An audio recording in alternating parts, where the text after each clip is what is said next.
Welcome to the Saturday Night Live Afterparty. This week, we'll be discussing Season 47, Episode 10 of SNL with host Ariana DeBose and musical guest Bleachers. I'm Catherine Coleman, and I am joined this week by the irreplaceable Steve Finn. If you'd like to connect with either of us, you can do so at snlpodcast.com. Enjoy these selected highlights from this week's discussion. If you'd like to watch our full-length, ad-free sketch-by-sketch review, you can find it exclusively at patreon.com/SNL Podcast. It's our supporters that make this show possible, and we are so thankful for everyone who's already come on board. All right, here we go.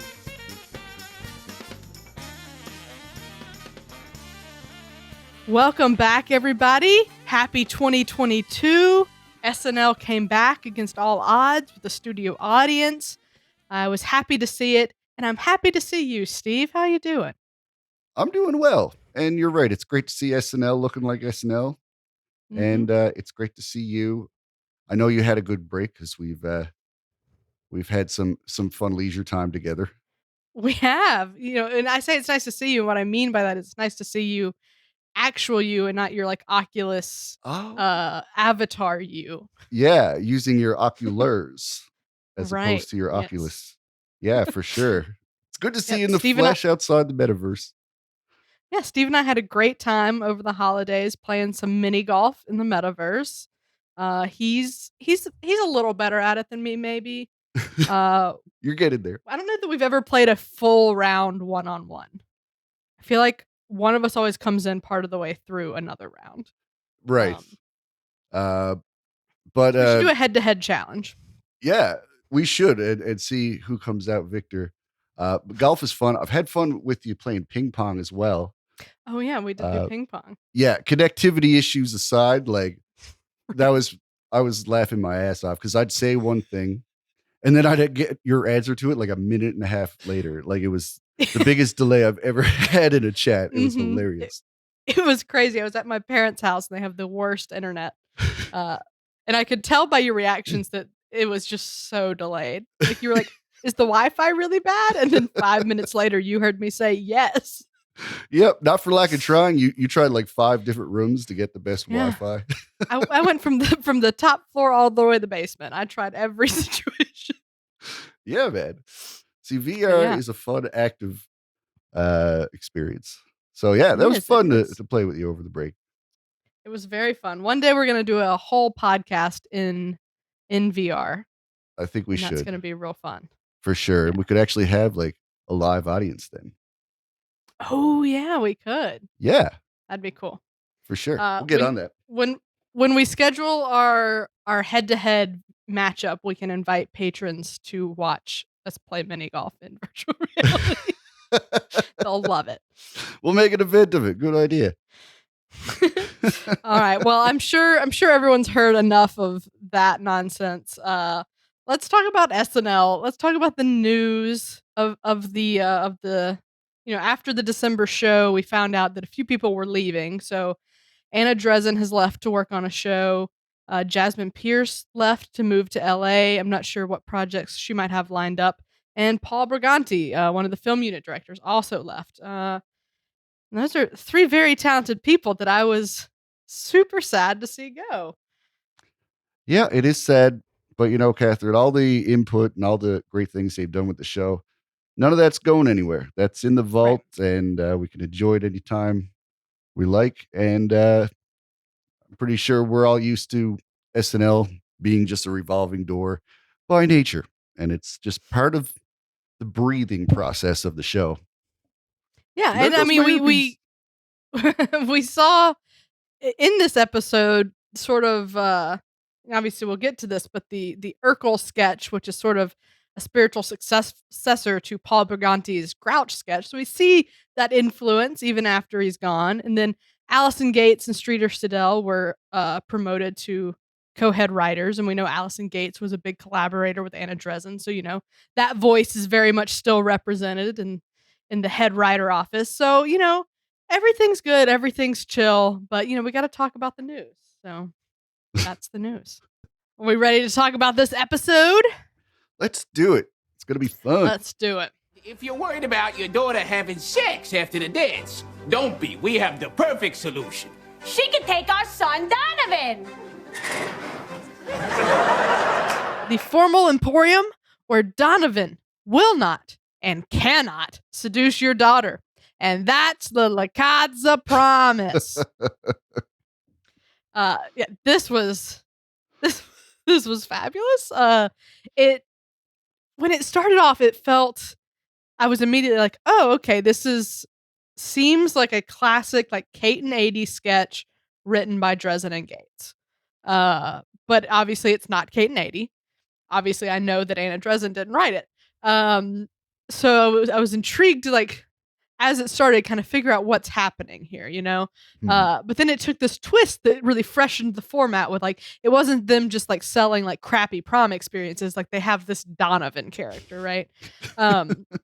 So apparently it was written by the Please Don't Destroy guys, actually. And just like as an aside, they are killing it. Like, their actual pre-tapes are great, but the live fare that they've been writing is to die for. Like, they did like this, they've done a lot, but like off the top of my head, like the two that stand out are this and like the Kim Kardashian lottery sketch. And just really showing that they can knock it out of the park across the whole episode and not just have like their own little corner of it, you know? They also helped with repackaging the Angelo character, did they not? I believe so. Yeah. Mm-hmm. So yeah, please don't destroy guys are really killing it. And like, as much as people maybe said they were like a nepotism hire, I think they've definitely proven they've earned their spot. Yeah, for sure. But as for this actual sketch, to get off my soapbox, this is so funny and has such a unique game.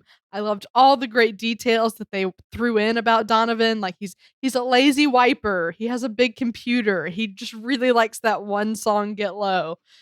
There's like all great details, and Andrew was fabulous, just like standing there pigeon-toed and stuff. So big win. Steve, was it a win for you? Yeah, for sure. The whole sketch, like, I feel like if you touched it, you just feel sticky afterwards. It was just, very, very icky feeling around all of this. And, that's for whatever was writing. On his lips felt contagious. Yeah. My God. Like, what was that? Come on. That's a whole other, let's just start another podcast to talk about those lips. I think it merits it. Something I noticed about this is I realized that a lot of Sarah's stuff is done monologuing to the camera. Like, she spends a lot of time peering at me through the fourth wall on my television, telling me things. And it's, it makes sense where she comes from, like doing a lot of solo stuff on YouTube. She's used to making content where she's directly addressing the camera. I notice it's something that she goes to, and not necessarily a bad thing, and maybe not even worth mentioning, but it's an observation I had. I think that definitely seems to be her strong suit. Like, that's where she's most comfortable and can deliver things really well that way. Yeah, for sure. As for the whole Donovan thing, this is a character that, if you heard about, you'd say, well, of course this is for Andrew Dismukes to play. This is just poor guy. Who else could play this but him? And made me appreciate the niche that he has on this show. And that's how you'll end up, in a lot of people's sketches, is having this very approachable quality that allows you to fill so many little seats in sketches. Yeah. Very, very similar to Keenan reacting and how that gets him into sketches just to give a look, right? That's pretty good job security. So I'm happy to see that for him, and very much looking forward to even more weird characters that only Andrew could play. And it's really interesting. Like 4 or 5 years ago, this could easily, like I said, it felt like something Kate and 80 could have done. You could have seen maybe Kyle in that spot. But it's nice to see kind of the new guard coming in to do this. We got Dismukes in there. We've got Sarah. Pete's sort of in the middle. Then, the girls, it was Heidi, Melissa, and the host, So like that was really nice to see. Like if it felt very new SNL in that sense. Yeah, for sure. Well, that's a big win. Let's keep going. Why does Rocco get a chair? Because Rocco's our guest, Elmo. Rocco doesn't need a chair. Rocco doesn't even have legs. Rocco's a rock. What is Rocco doing here? Rocco is here to discuss his ongoing feud with Elmo. Oh yeah, Elmo was in this, right? Elmo was in this. Did you follow the Elmo Rocco drama? SNL taught me about it. So once I've done my research after the fact. What'd you think of it? Well, I feel bad for Elmo. I mean, he's clearly being emotionally abused, but it's hilarious because this whole bit that they did on Weekend Update, it plays like how would you imagine it if someone were explaining this concept to you? It's like, oh yeah, Elmo keeps getting frustrated by everybody anthropomorphizing a rock. This is basically just taking that, what's funny about that, and then kicking it up on steroids. Mm-hmm. And with all the great jokes that they've crafted with it and Chloe's performance, this was pretty successful, I'd say. I have some things to say about the costume, but maybe I should save that because I want to hear what your thoughts are. Okay, fair enough. I really liked this. I've loved the Elmo drama. My favorite clip is the one where Zoe comes in and says, "Sorry, I'm late. Rocco had to go potty," and Elmo just goes, "What?"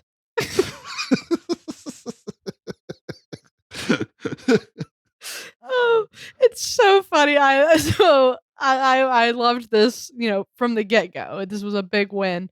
My face just turned so red because I was trying so hard not to laugh as hard as I wanted to. It's like Elmo slowly going crazy over this rock has so much mileage. And I think they capitalized on most of it. Chloe was great. Giving Rocco a chair and her getting to go off about how he does not need a chair. That's great. The cookie obviously is wonderful. Rocco's family ultimately being there, brilliant. The only complaint, and like all of my notes tonight are really like everything was good. Like these are all like kind of really minor things. Like I wish this had like one more gear to it, to where like Elmo just really goes on this unhinged rant about freaking Rocco, and then like that drives us to that finale where she kills him and then reveals his family's there. I think like that could have felt just a little more heightened, like if we had worked up to that point a little more. So this was really, really good and I loved it. I just feel like they maybe rushed it a little bit. Yeah. But a big win. I'm interested to know your costuming notes now. Costuming notes. Well, something I've always felt about the decision to put the character's face on top of your head and exposing the human performer's face to do the emoting and stuff. So essentially you have two faces, like your Janice or something. And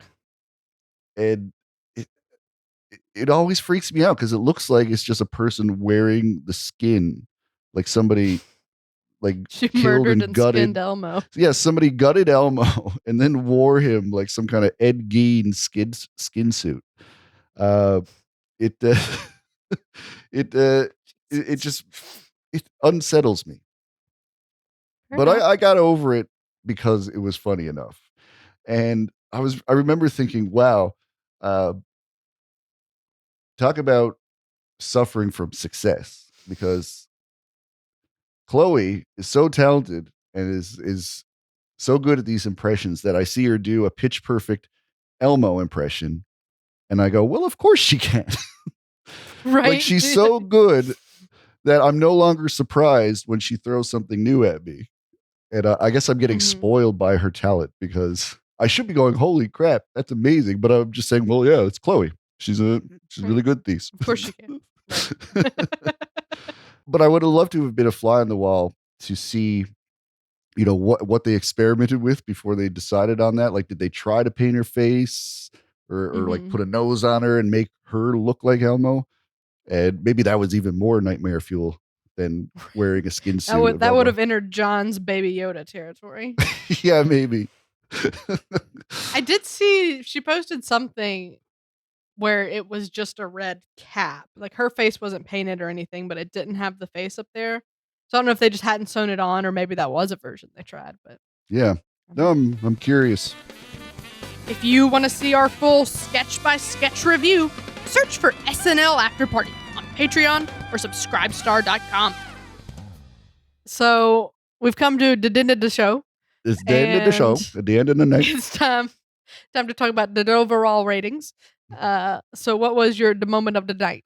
Well, the moment of the night, at the end of the night, after all the moments had been nighted, I got 2 moments. Okay, I'm going to give it to Chris Red's holding the bar for the C train. It was great. That is very specific. Well, I loved it. You know, you're giving the podium to your assistant or whatever. How do you back them up? You know, Yeah, it's their lines, and I thought that was a great little peppering on top. I like to think it was a Chris Red decision, something in the moment. Maybe not in the moment, but it feels like that's something that he came to him. tried at a blocking rehearsal and worked. Yeah, I really liked it. My other one was Keenan's line of "I'm something of a chanteuse," but I'm going with the C train. Fair enough. I'm torn between in the Urkel sketch when we finally got the "Did I do that?" and it was just so crazy and dark, and then also just Andrew Dismuke's lips in the Legazza sketch. I think I've got to go with that slow zoom into those crusty lips. Oh, yeah. That was like it's making me want to clean my own just thinking of them. And then another underrated moment, this is not my moment of the night, is as they turn him around, he goes, "Oh, don't spin me around." No, stop. But yeah, moment of the night is the zoom into those crusty, gross lips. Yes. That was a big win. What is your best sketch? Best sketch? I think the best sketch is where your moment came from. Yeah, I'm going to go with the prom dresses. La Cazza Promise. La Cazza Promise. That was a lot of fun, and it's nice to see Sarah, you know, with a very New York show, and her humor is very New York, if you will, if not super alt. It's, you know, it's definitely a big part of her whole persona. So having a New York host would definitely lend itself to opportunities for her. And this was a great showcase of what she does, and you definitely see the Sarah squirm coming out of it. Like it's definitely reined back for NBC and all that, but Right. I was definitely excited for stuff like this when I heard she got hired, because I knew she was gonna, you know, let things seep through, just like the back pants, Sweat from his butt. the backside of Donovan's pants. If you need a visual analogy. So that's my sketch of the night for sure. I'm right there with you. I think that was the most consistent top to bottom great sketch that we got. And just had so many great details and so many great moments within that sketch. Huge win. That's my best sketch as well. Let's talk MVP. Who's your MVP? Kate. Let's give it to Kate. I think Kate deserves it. I thought Ariana DeBose was a great, you know, first time host, and she was lovely. And I think she got a little bit of an extra boost with the Kate support. You know, Kate was really there to, I guess, show her the reins, and you felt like she had Ariana under her wing, and I thought some fun stuff came out of it. I could definitely see a friendship there, and if that was totally manufactured, well, that's a talent too. to appear to have such good chemistry. But yeah, Kate, I think, deserves it for all the fun she had. You know, maybe maybe the Lesbos sketch wasn't my favorite, but those two did make it fun at the very least. Right. Yeah. Kate's always a solid pick, right? Yeah. I'm gonna go Dismukes. I think he had a really great night.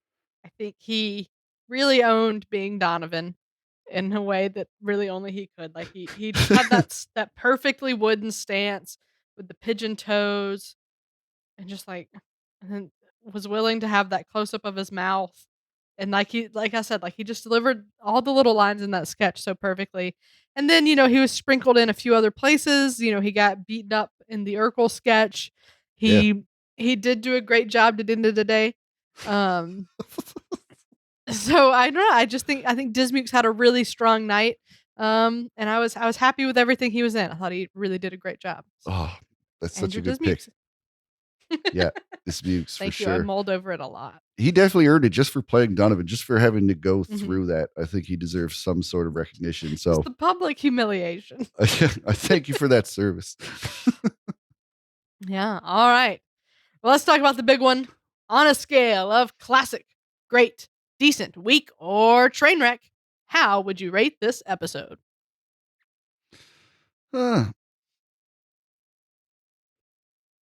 I'm gonna go with decent, and I'm gonna be a little bit more lenient than I normally would be, just because I know that this is a very localized, kind of New York centric show.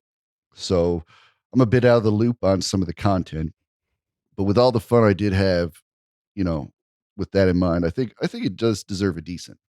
I had my Okay.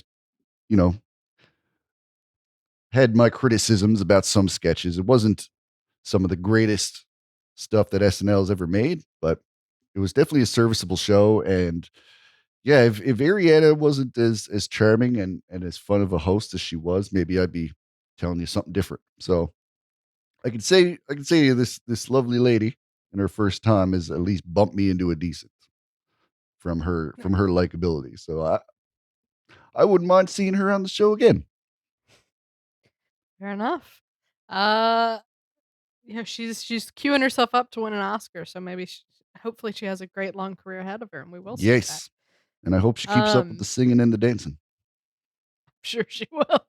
I'm tempted to give this a great because there was nothing that I just straight up didn't like. There was no real losers. No real losers. But also there were so many sketches where I was like, "Oh, I really loved this, but blah blah blah." Yeah. There were only a couple that I really really loved, and then a lot of stuff that I was like, "Yeah, this was good." Like I laughed at this, but it's not. A lot of it's not stuff that I'm like really keen to rewatch. It's not a ton of stuff that I'm instantly sharing with my friends. There's like a few things that were really great, and a lot of stuff that just felt sort of middle of the road. So I think that makes it a decent, right? So we're in agreement once again. It was a good episode. I really enjoyed it. Like at the end, when it ended, I felt good about it. I wasn't like, oh, oof, that was bad. No Which sometimes happens. But at the end of the day, a lot of it just had a but to me. Like, oh, I wish they would have done that thing instead, and that would have really knocked it out of the park. Yeah. So a decent episode, but we're happy they're back, right? Safe and sound in 30 Rock. Live studio audience. I didn't think it was going to happen. It happened. A good show, good host, great musical guest, and great to see you, Steve. I can't wait to play some mini golf later. Yes, let's have a game of golf. We'll do that and settle this one-on-one once and for all. once and for all, put our bitter rivalry to the test. Yes. And that is a wrap.